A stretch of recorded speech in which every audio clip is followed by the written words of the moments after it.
Hi, I'm Peg Fitzpatrick and welcome back to my YouTube channel.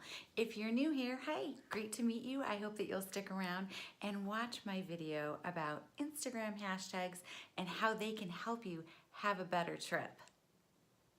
A lot of people share information on how to use hashtags and just share groups of hashtags to try to get more likes and views and engagement on Instagram, which is a good thing.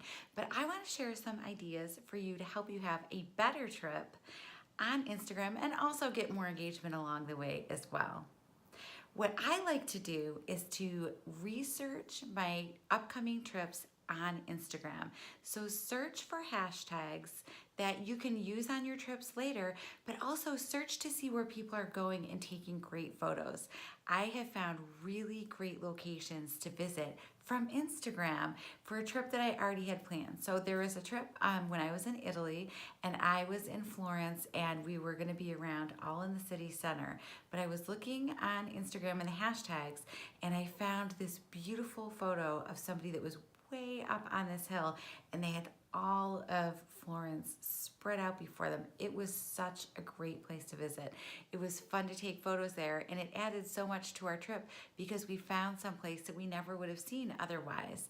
So when you're getting ready to go on a trip, do some research on, look for of course the popular ones, like if you're going to Italy, you could hashtag Florence, Italy and see what's on there, but also look to see what other people are using. So click on the top results in those Instagram hashtag hubs and look to see where they're tagging places, so for the geotags on Instagram, but also check the Instagram hashtags to see what other places they've tagged. Are they tagging Italy? Are they tagging Firenze?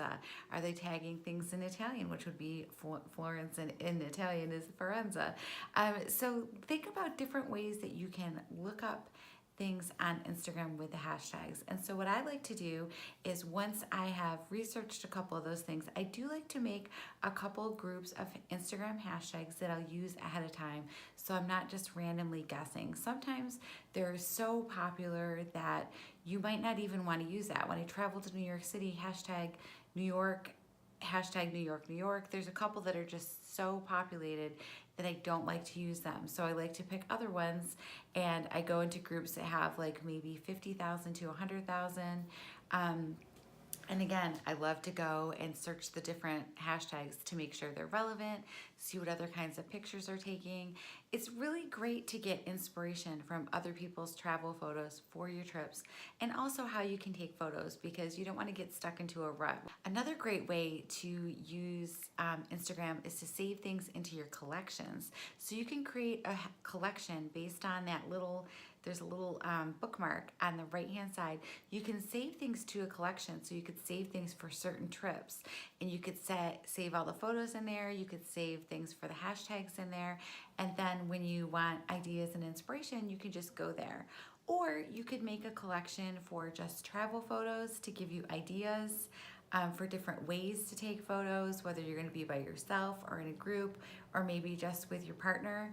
And a lot of people are afraid to ask strangers to take photos, but you can sometimes get the best photos by asking people to take a photo. And if you're going to ask someone to take it, make sure that you are having them take multiples because sometimes people aren't really good with photos. If you see people who are look like they're taking a lot of great photos with their cell phones, they're a good person to ask, and maybe you could swap, taking photos for each other to get some great photos that maybe it's not so close up, it has you in there.